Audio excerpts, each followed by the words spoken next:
Welcome to Bridging Gaps, the business podcast sharing the challenges and stories of fellow business owners. Hello, I'm your host, Deborah Levitt. This week, I'm in conversation with Lenka Lutonska. Lenka is one of the leading mindset and business strategists for female entrepreneurs in Europe today. She came to the UK from Slovakia at the age of 19, 30 pounds in her pocket, barely any English, and tells me that she was rebelling. She finds a job as a cleaner and starts to climb her way up the corporate ladder, eventually responsible for millions of pounds and managing hundreds of people. She also starts training in a number of areas, including NLP, and ultimately decides to leave her job to complete her training. Broke, but well-trained, she moves in with her boyfriend to start her own business from his kitchen table. It works. She builds a successful business, and then she loses it all. Confidence knocked. She applies for some jobs, but just can't bring herself to take one on. She starts a new business, but this time it's not working. It's only when she finds herself with just £7.30 in the bank that she realizes what she needs to do to turn things round. Lenka shares her story, her advice, and her passion for serving others. Please join me now in welcoming Lenka Lutonska to the show. Hello, I've got Lenka Lutonska here with me today. How are you, Lenka? I'm very well, thank you, Deborah. Good to be here. Really glad to have you on. I've been looking forward to speaking to you. So Lenka, you work with people to help them to be successful. And it'd be really great if you could just share about, what it is that you do at the moment with our listeners. Of course. Hello, everyone. I primarily work with women. It happened by accident. I ended up focusing on women, and it was a very lucky, very happy accident. I love empowering women, specifically women coaches, change makers, healers, authors, and experts to really fall in love with selling, claim their value, fall in love with high-end offerings, and essentially grow their businesses to multiple 6 and 7 figures so they can make extraordinary impact in the world, but also, of course, their own lives with that. And when you say, sort of making impact in the world, what do you mean by that? Is it beyond just, helping their clients? Is it reaching further than that? Yes.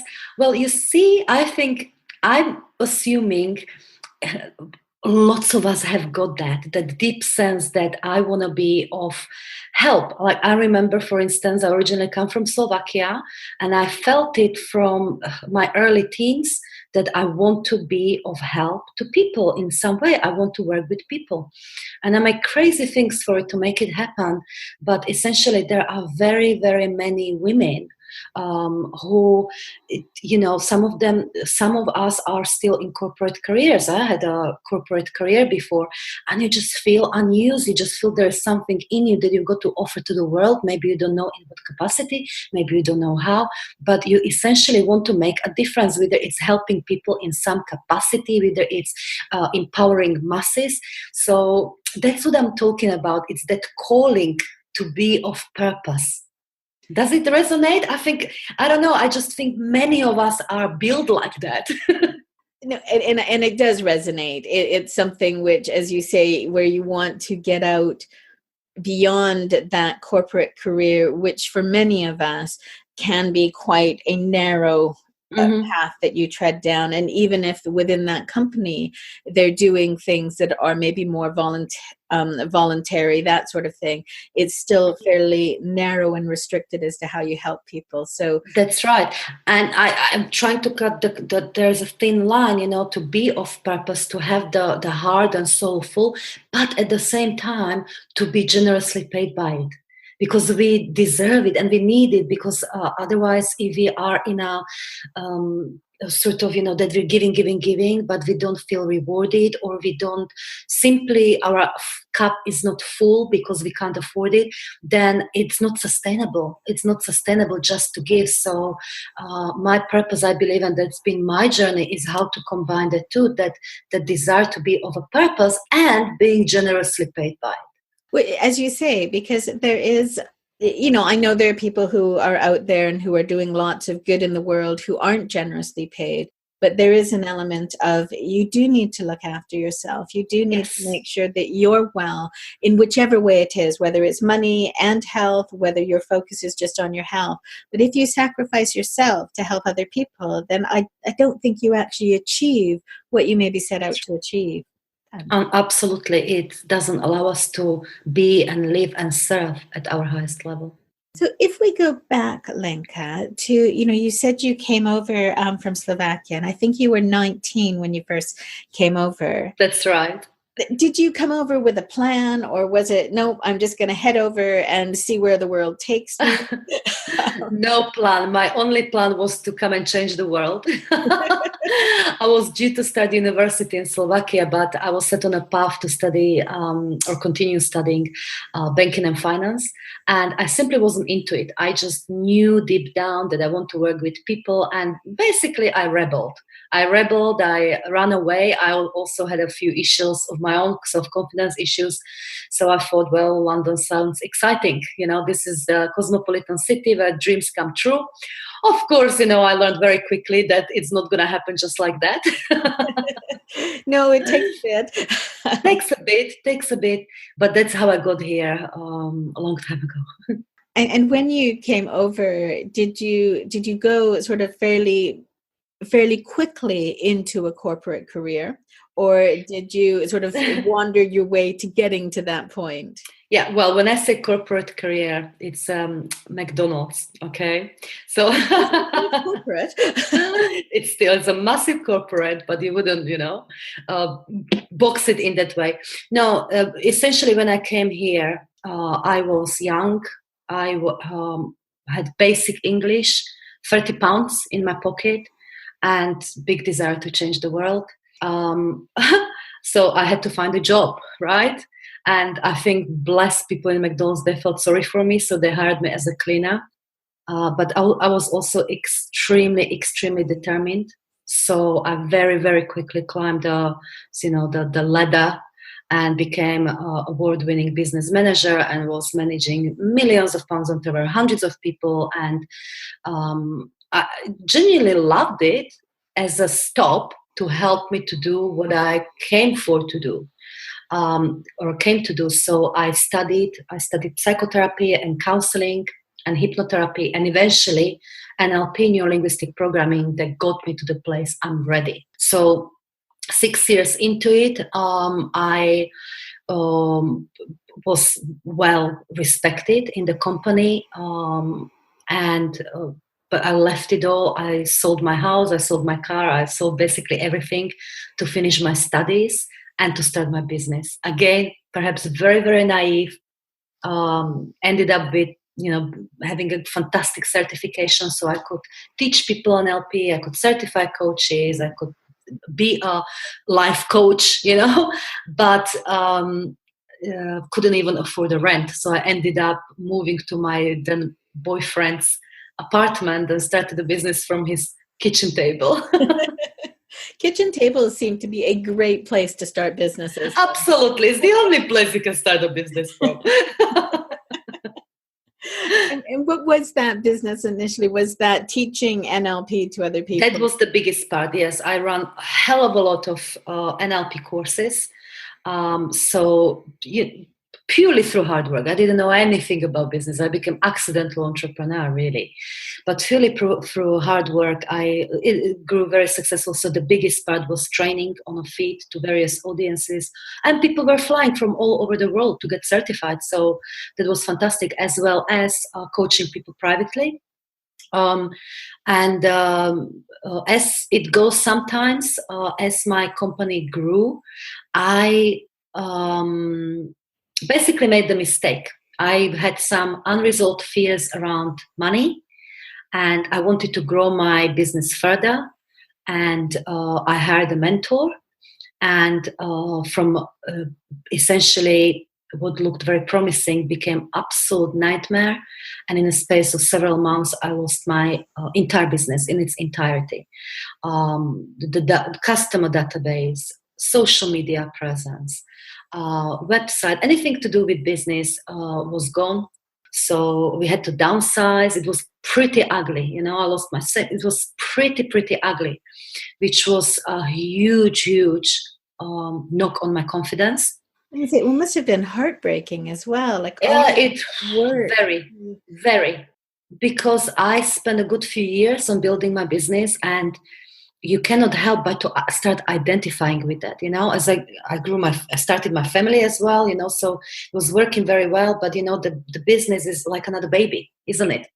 It's you nurture it, you give it so much attention. So it was grieving, and of course massive de-identification process. Who am I without success? Who am I without money? Who am I without clients? So it was interesting time. And how was it that you lost so much of it in terms of, you know, because sometimes you'll see a business, you know, that the amount of clients and things coming in goes down, but to have lost all of the information and all of the social media and that sort of thing. It's a little bit of story that is like a movie. Essentially, the gentleman I hired was, and it's no exaggeration, corporate psychopath. So I would be stalked online. They would know absolutely everything I was Googling or reading or emailing, or, you know, so, and the stories were made around, you know, to manipulate me, thinking that white is black, black is white. And so that's how it happened through very in short period of time. I was, and probably I'm still feeling a little ashamed about it. I was being manipulated. Yeah. And there's one, there's nothing to be ashamed of about that. Sure. If you don't know, you don't know. You know, I never experienced anything like that. I think my biz radar is a much stronger now, but you know. Yeah, but at the time, the reason people are successful at that is because they're good at manipulating you and you not knowing about it. Some people, yeah, that's true. But that must have been, as well as you say, sort of losing the business and losing sort of everything with it and that identity, but also the self-esteem and the confidence that you'd worked really hard to build up. You know, presumably that took a knock. That was the hardest bit. You see, at the time I had already 2 boys, obviously family to look after, and I was considering, what do I do now? You know, do I go back to job? I even made a few applications. I got a few second interviews. I made amazing offers, but I just couldn't. I could not do it because the dream was still there. So I started to rebuild my business, thinking, well, I did it once, I could do it again. It doesn't work like that. Mm-hmm. The know-how means nothing, and it meant nothing for me. Partially because the business landscape is always moving, so it's just never the same. But also when the confidence is not there, and my confidence was broken at that point, I just wrote a book about it, about energetic selling and how our personal energy massively influences selling process. And that's exactly what I experienced then. You know, I had business experience. I had really established track record in training, in coaching, and I couldn't get clients. Got a little client here and there. I just could not get clients because I was broken inside. And somehow, you know, people feel it. People, they may not know what's happening. They may not logically know what's happening, but people sense when there is insecurity or when there is not absolute confidence and absolute certainty. So I went through hell. And how did you, you know, because and I remember you said this, I think it's on your website, that you actually got down to, you know, really you had next to nothing in your bank account. And as you said, you've got the children. Yes. How did you manage to realize, I guess, what the problem was, realize that all of these boxes that you ticked and that on paper you should be flying and weren't, that you needed to change something else? Yes.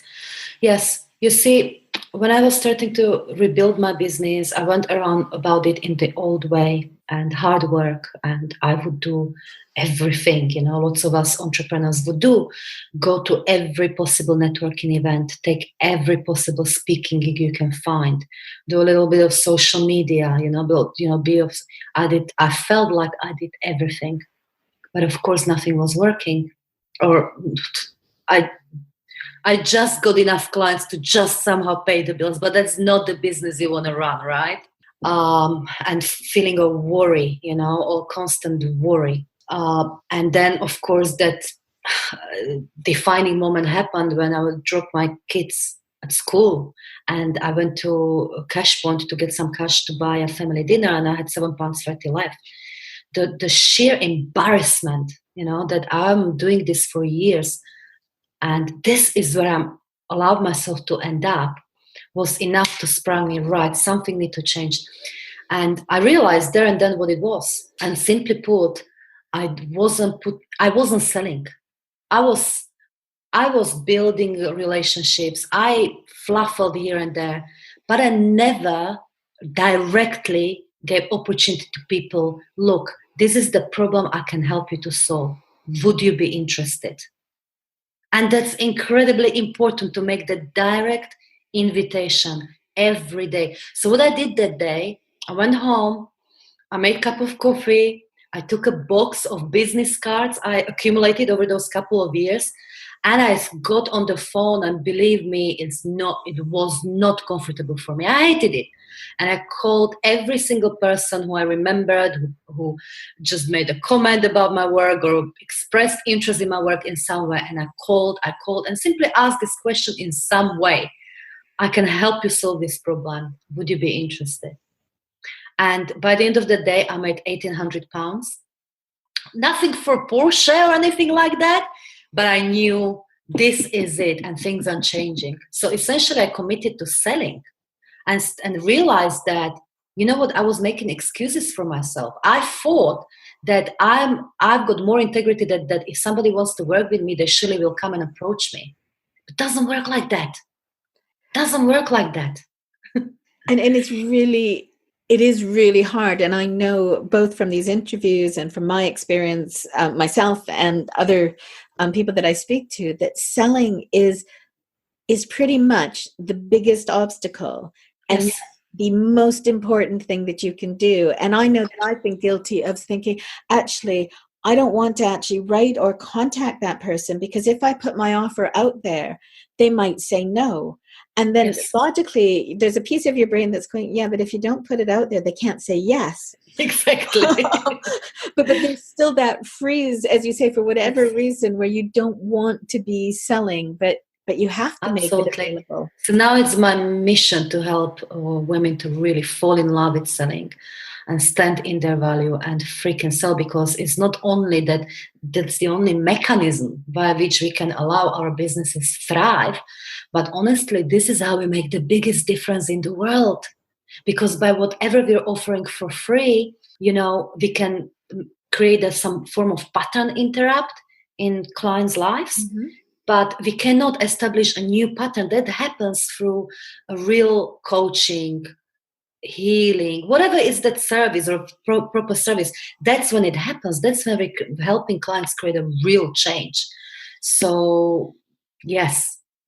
And the other thing that I massively changed from that day onward is I simply started to take bigger risks, or I started to bet on myself more. So I really was leaning more and more into believing in the dream and believing in myself. Because as women change makers and as entrepreneurs, there is a lot of insecurity, right? If you're stepping into the unknown, so there is always a risk. So more we learn to be okay with the unknown and how things will work out. That's the only way to really grow and grow fast. So I started to do I was going to say silly things, but they were not silly things, but intuitive things. Whatever my intuition was telling me, I would follow it. And sometimes it would be very hard. Like at one point, very soon, in 2015, so 3.5 years ago, I got a sense, close all your at the time I had entrepreneurial offline groups for women. Close it all, cease all your networking memberships, stop all your offline marketing, and go fully online. Which meant at the time that I would be also letting go of whatever minimal but secure income I would have. And that was incredibly scary, but I knew that was the only way. How can I really open myself to serve clients globally? And I did that, and excuse my language, I was shitting bricks for example, you know. But the risk paid off incredibly well.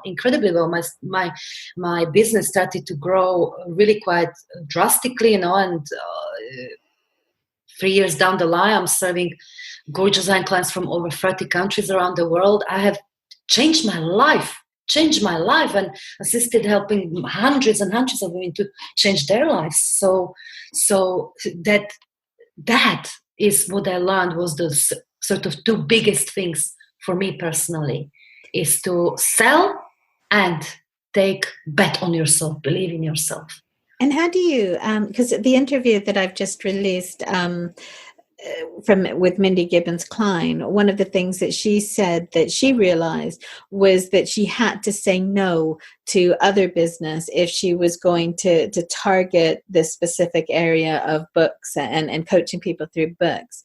And we were talking in that interview about how difficult that is. So how, because you essentially did the same. You said, I'm getting rid of all of this and I'm moving online. How did you find making that decision and actually taking that leap of faith in yourself and knowing the risk and the potential impact if it didn't work? How did sorry, the words aren't coming. I understand the question, Deborah. I understand it. You know, for me, it was the question of intuitively, if you like, my higher self was calling me, do this. And I knew that it's my way of, it's a cliche word, up leveling or putting myself up there on a higher level, opening myself to serve on the higher level. So the way I took it is not necessarily I'm going to get rid of all the networking contacts and etc. what I had created offline, but it was invitation. I'm stepping up. Are you coming with me? And sure, only a few people came with me, but that's okay. So it was like, it was going with a calling. It was about going with a calling and shutting the back door, as in it's gonna work. It must work. Full stop. It will. And it will. I really think that there is tremendous power in a woman making that kind of non-negotiable decision. It's incredibly rewarding. It's simply, however it comes. Sometimes it comes from a place of anger, like I've got enough of this. I cannot take a minute longer of this. However it comes, you know. Sometimes it's just, you know, a long journey going somewhere, and however it comes. But it's the decision. That's it. I'm gonna believe in what my higher self is revealing me, that who I am meant to be, and I'm gonna bet on it 100%. And I'm excluding the other option.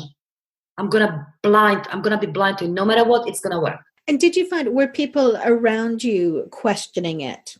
So were they challenging you about making that decision, or was it something that was really purely your decision and it was only you that you had to convince? No, I don't remember people challenging me on that. I do remember it's pretty tricky to put it in a timeline, but I do remember friction with my husband, who he's the guy who I started my business, you know, from his kitchen table. So I married him and got 3 kids with him. But it was kind of when I put so much energy in my second business and it wasn't working, and it still wasn't working, and still wasn't working, and still wasn't working. He started to display behaviors, and you know, that I never knew he had in him. Like, he was really harsh, like, you're selfish, and how long you're gonna, you know, stay on this. If it was supposed to work, it would already work, and don't you realize you're being bad mom? Oh my goodness, we literally had divorce papers on the table, and it wasn't like him. It really wasn't like him. So I realized that, you know what, what's happening here is not necessarily that, he's mirroring my own insecurities here. That's what he's doing. Because he wasn't like that, he saw me building my first business. He was the one who was all, so it wasn't like him. And for sure, so I think once I make these kind of decisions, he went with it because I was sure, and it paid off really, really quickly. And, touch the wood, that phase passed as quickly as it came. And our relationship became even stronger for it, but that was the only sort of tough experience from that point of view, but no, it can be like when especially people close to you are doubting you. So that would be my piece of advice, it's probably something in you that we want to address and get a little stronger. And I like that element of where you realize that he was essentially seeing your self-doubt, and therefore reacting, mirroring it. Yes. Yeah. And that you have to have that belief in yourself that you're going to go forward. And it can be hard when it's not working. It's hard to hold on to that belief and to push through it. Yes, and yes, sometimes like it can sound harsh, but what I learned over the years, because like I have got plenty of insecurities, I still do, but the entrepreneurial success and belief in ourselves is really a choice. It's a daily choice. It's like, the things as we go through the business, some things will work out, some things will not. Some of it will feel disappointed. It happens often, but it's not about making every single little goal working out.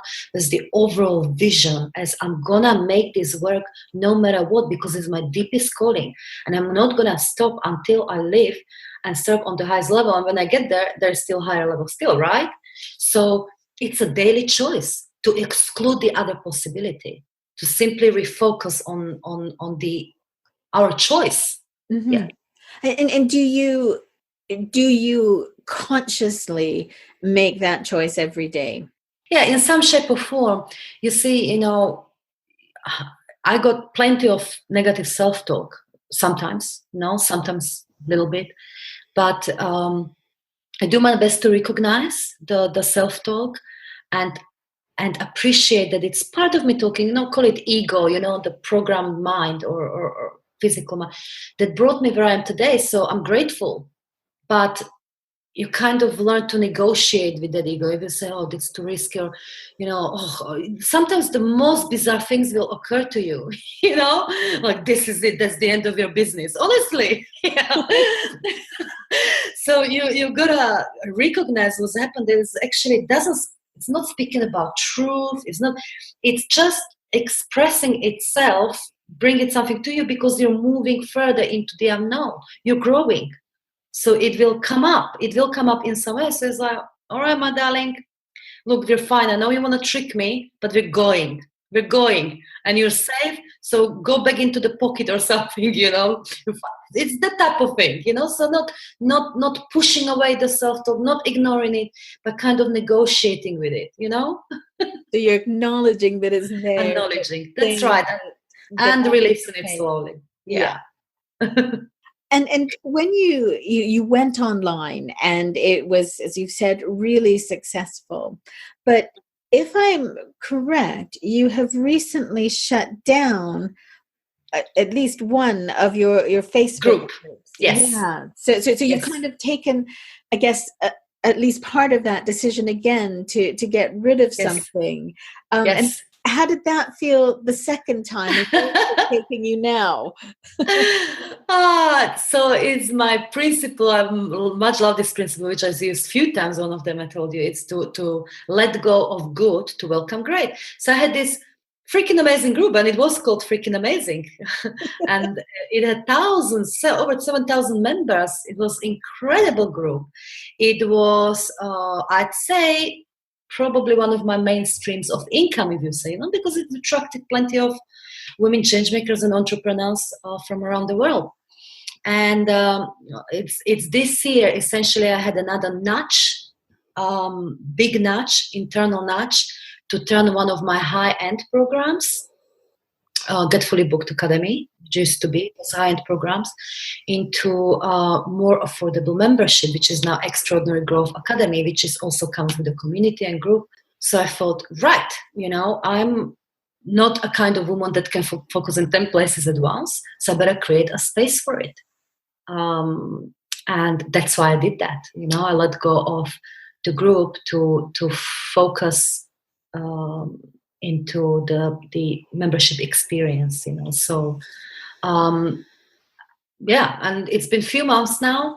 We're still in the process. Obviously, the membership, we're still at the humble beginnings. We've got over 100, 120 members, and it's amazing what women are achieving. But I think in the years to come, I will serve very many people in that way to go high end, get really confident, fall in love with selling, and create extraordinary growth in your business. So yeah, it's just one of those things. So again, you were betting on yourself that Absolutely. This is the way to go, and it means letting go of this other thing. Absolutely. Which is actually, I think that's actually really amazing, because it is so hard to let go of something, especially if it's one of your main streams of income. Absolutely. And it's not even, it's just simply sometimes you overgrow things, isn't it, internally. This is another annoying thing with us. I'm a real, intuitive, call it what you like. But I had to let go of my very well working funnels, because, it's a little out of alignment now. So what do? We just stop it. So it's a little annoying, but our soul wants to always grow and expand. And what do? We just go with it, right? And I think it's accepting that as you move forward in life, that your desires, your focus, what makes you happy and what makes you successful can move and can change. And it always does. Yes. Yeah. And if we don't go with it, we suffer. Yes, because you're always wondering, right. Or thinking, oh, if only I was doing that, or I'd tried that. Exactly. I call it, living like a through me consciousness. And I really believe in the power of it. What it means is, and it's same in the business, not just in life, is we can approach things in life and business as it happens to me, as I'm here and things are happening to me, and I'm not in control, which is of course adopting victim mentality to a certain extent.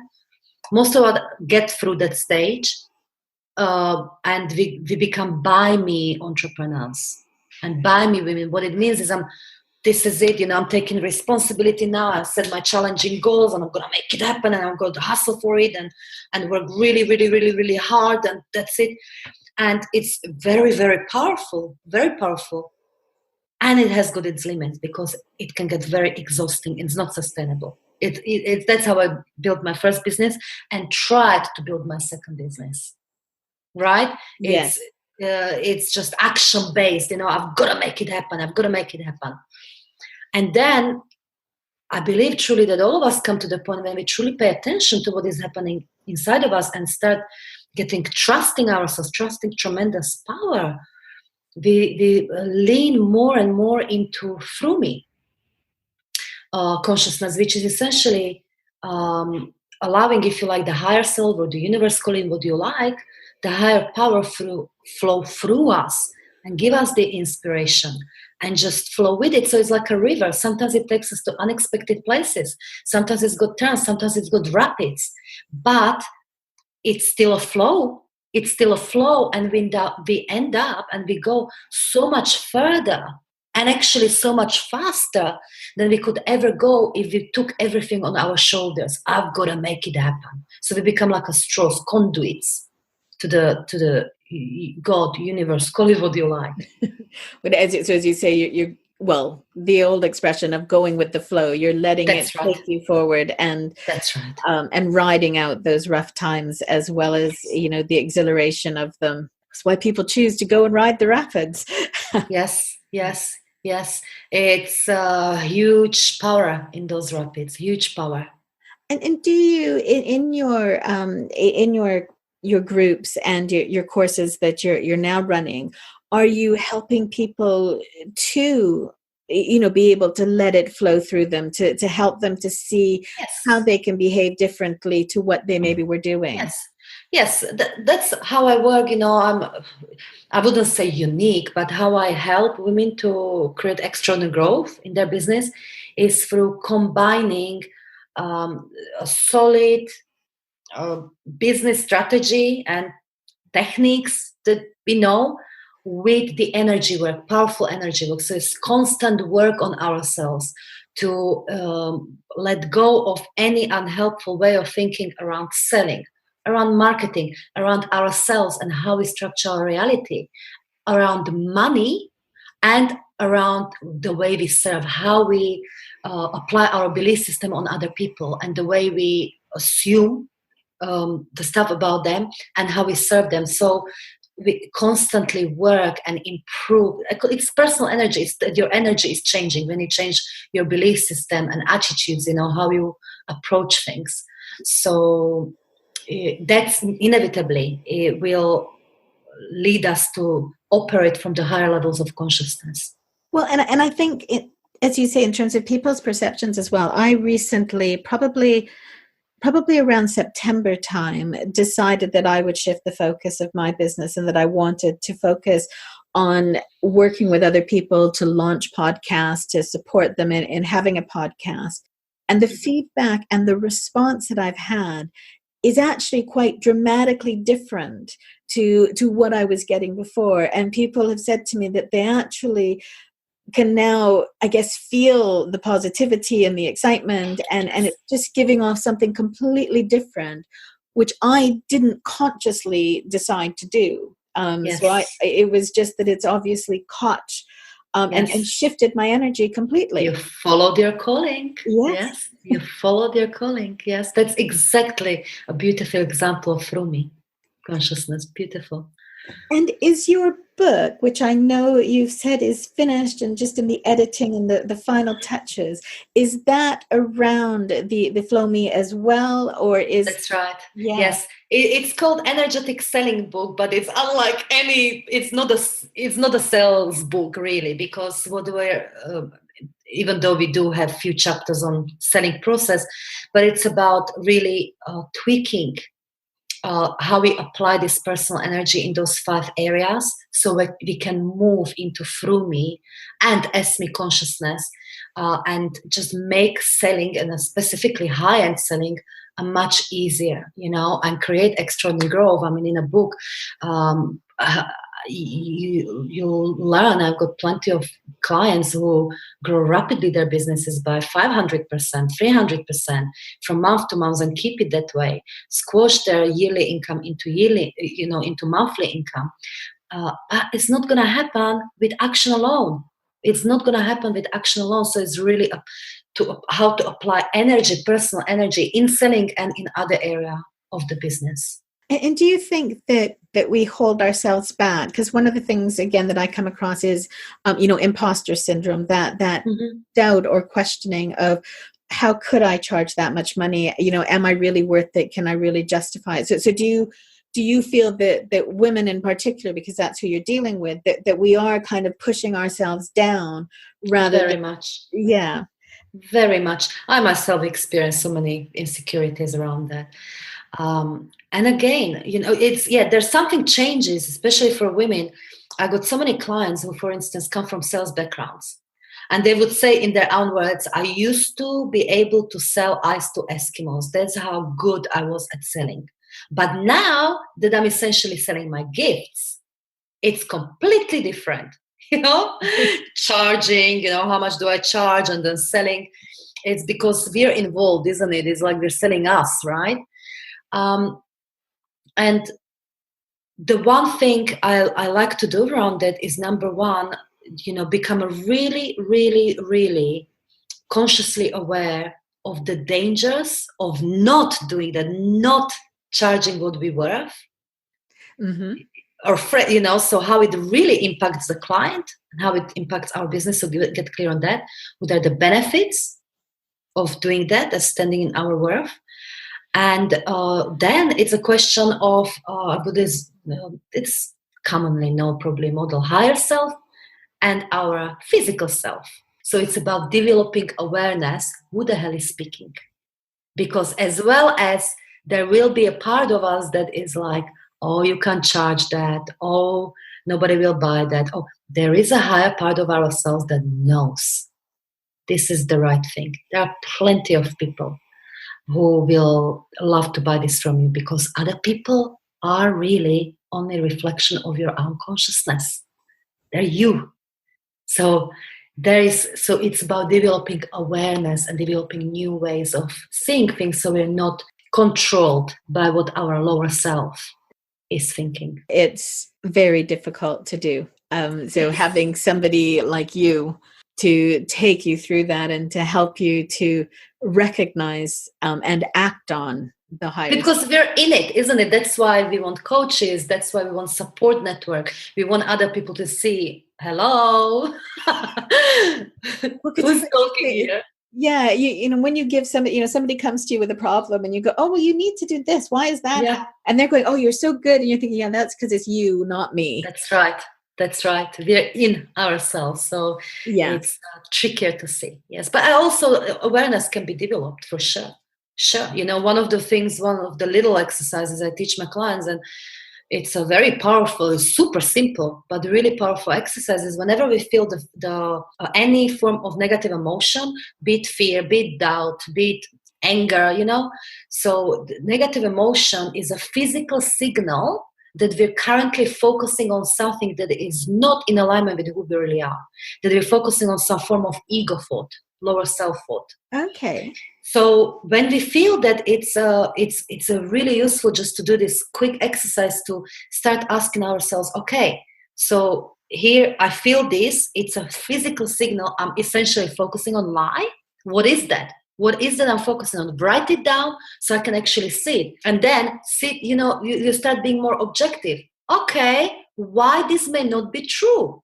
And okay, how does my higher self sees this? So this is the awareness, simple awareness exercise and changing perspective exercise. When you do more and more, it becomes easier for ourselves so we can catch ourselves during the day, you know, when we do that to ourselves. So it sounds similar to, I've been doing some meditation recently, and one of the things that he teaches you is about being an observer. Yes. That what you're doing is you're noticing what's happening, but you're not saying, I am stressed. You're observing that there is stress. Very similar. Absolutely very similar, because thoughts, you know, we identify ourselves with thoughts, and yet we are not thinkers. We do not create thoughts. We attract thoughts. Thoughts are energy. They're clusters of energy. So it's when we identify ourselves with a certain thought, and that thought is not in alignment with who we are, is that when we feel the negative emotion and we identify it, so we consider it to be true, blah, blah, blah. So it's that identification process is the issue. So it's very similar. So you sort of move away, you see it for what it is, and you take the position of observer. This is a thought. It's a cluster of energy. It doesn't necessarily represent the truth. And it's not me. And it's not me. I'm not my thoughts.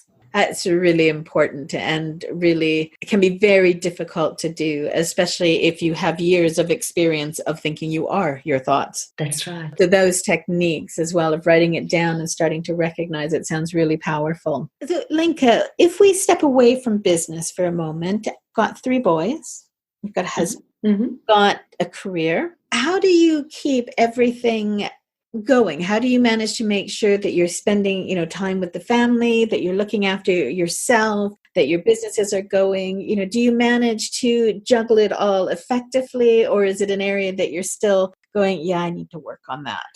I think so. Self-care has never been my strong point. So the massages and stuff, I know I teach it, you know, just, look after yourself, but I'm the worst.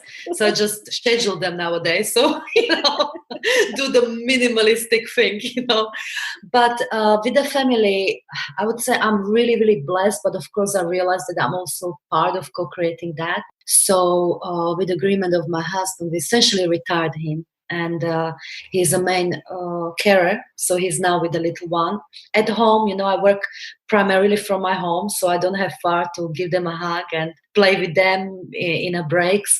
So my husband is absolutely incredible. So he is my biggest dog, very supportive. I created other structures as well, the cleaner, whatever. So, and of course, team in my business, because we cannot do it all. We cannot do it all.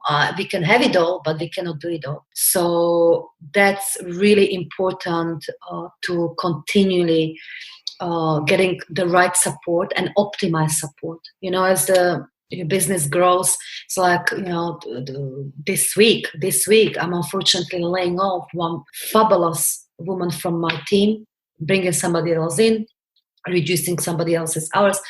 So not nice, but it's about optimizing support, that works really, really well to the best capacity for the business and for us as our women. So it sometimes comes with uncomfortable conversations. It sometimes comes with taking a little bit of risk, as in bringing in support rather than doing it all by myself, right? That's by me mentality. So that's how I don't even have a sense of managing. That's nice. It just is, and I spend plenty of time. I never work weekends ever, or ever. Well, that would be a lie, unless the odd, like this week, I send out an email and attended some message. That would be a lie. But I typically take my weekends off. Typically work to 6 hours a day. So trying to keep my schedule, not too heavy. Support. Ask for it, get it, be selfish, literally be selfish. And when you're going through that support, a lot of people that I've spoken to have said that one of the things one guy, I like the way he put it, he basically said that all the way from the very beginning of his business, he was always looking for what job could he sack himself from first. Yes, so very true. Yeah, and it's not what you're doing. Yes. So from the beginning, is you want to identify what you can suck yourself from, essentially what you're doing that is not representative of your worth, essentially, right? So you can spend your time in a genius. And one other additional tip, and this is, I wish I knew it when I started my online business, and that is to make sure that you simultaneously don't just offload all the admin. We all know, right? You need VA, you need somebody to make your website, and you need, so we all know that we shouldn't do the admin or finances or whatnot. But not all of us pay attention. I certainly didn't when I started. I just wasn't aware is the functions in a team. So we have got, let's say, pink team, which are the admin, which are essentially, these are offloading so you can stay in your genius, but it's a cost to your business, right? It's supporting your business, but it's a cost. So when you sell a coaching package and your VA is doing their onboarding process and it's contracts, etc., that's a cost, right? Yes. So, but what we don't often pay attention to is that we want to also hire blue people. Blue members of the team are directly making us money. So this is something that is directly contributing to sales, directly contributing to marketing, that can be measurable. You can have key performance indicators, and essentially you can see how they making you money, and they're making you more money. So I didn't know about it. So now, of course, it's much easier, because I know you want in your business more blue people. You want blue people, so you want to be trackable. You want to be get exactly so they're growing your business with you. They're passionate as you, they're growing your business with you. So then your pool grows, and then accordingly you organize the pink people, right? Yes. And with those blue people, with the people who are, as you said, passionate about your business, and actually the pink people as well. Yes. Have you found that you have created a culture that you've needed to create a culture to have them bought into what you're all about and to what they're selling and supporting? Yes, absolutely. And at the same time, it's about personality, right? Mm-hmm. So it's hiring, firing in a business, you're not going to get away with it. And there are, of course, also black people, which is us, which is the big level strategy, branding, positioning, energy work, working on our, so our coaches, etc. That's important part of the team as well. But yes, I didn't do this consciously to create the culture. I think for us change makers and a big vision women, and it kind of comes naturally, but it's important that everyone is involved. So for instance, I had a little issues at the beginning, and that's okay, you learn, is that everyone was communicating to me and then I had to pass it from one person to another, rather than have a cohesive as, okay, this is what we're creating here, this is where we're going. So, a project management, if you like, or have somebody project manage for you, so everyone is aligned with the vision rather than having their separated tasks. Well, and also if it's all coming through you, it becomes a burden on you. Exactly. Too much. Yes. And you become the bottleneck as well. Yes. So really, really interesting, Lenka. And just before we wrap up, is there anything that you'd like to say? Anything that, to somebody who's maybe starting their business or who is at an early stage and is finding it difficult, some advice that you could give them? Please, first and foremost, stay with it. Just stay with it. I, from my experience, cannot tell you just how many times I felt when it was rough. Maybe I don't have it in me, and if it was supposed to happen, it would already happen, and maybe I should give up. Please don't, because you can't give up. If it's your calling, you probably find that no matter what you do, you'll come back to it anyway, so you might as well disregard that idea. And also keep asking for support anywhere you can. This was one of my biggest humbling moments, is when it got so bad with my business when I was rebuilding it, and I was struggling that what do I do? I had to go and ask my clients for help, for recommendations. And it was very humbling for me, because in their eyes I was successful and all of this, and now I had to go, please support me. What is the way? Can you support me? Can you help me? And they all did. And I'll never forget that. And I'll be crying when I think about it for too long. But there is a support and help everywhere. You just need to ask for it. And also, of course, I know everyone knows it, but please believe in yourself and also invest in the right level of support. Invest in you in a smart way, but continue betting on yourself. Take those few uncomfortable decisions. So just stay with it. The world freaking needs you. The world needs you. Thank you very much. That's really lovely. Thank you. I've been in conversation with Lenka Lutonska. You'll find her contact details in the show notes, and I'll also post information about her new book, which is due out in March, as soon as I've got it. The world of podcasting remains an exciting and vibrant place to be. If you'd like to get involved, head to timeisnow.bridginggaps.uk to see what I've got on offer. Bridging Gaps, the business podcast, was produced by Deborah Levitt of Bridge Road Consultants Limited, with original music provided by Pete Dineley. You've been listening to Deborah Levitt on Bridging Gaps, the business podcast.